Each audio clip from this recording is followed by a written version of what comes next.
Hola a tots i a totes, soc l'Helena, una estudiant de tercer B, i avui us parlaré d'una glàndula molt important per al nostre cos, la glàndula tiroidal o tiroide.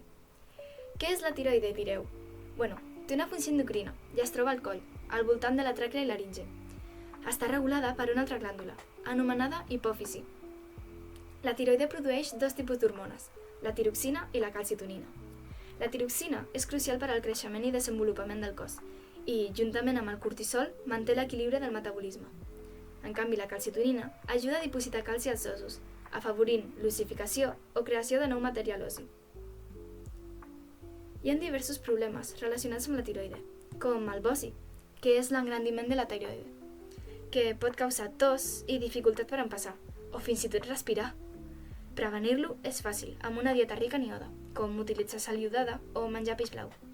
El càncer de tiroide es manifesta com un bony o nòdul al coll, a vegades causat per l'exposició a radiació. En zones com fuites radioactives es subministren pastilles de iode per evitar que la glàndula absorbeixi iode radioactiu. Hi ha diversos trastorns hormonals de la tiroide. Un d'ells és l'hipertiroidisme, que és quan hi ha un excés d'hormones tiroidals. Els símptomes són insomni, primesa, sudoració intensa i nerviosisme, degut a l'augment del metabolisme. També està l'hipotiroidisme, que ocorre quan la funció del tiroide disminueix, alentint el metabolisme. Els símptomes són somnolència, augment de pes, bradicàrdia i caiguda de cabell.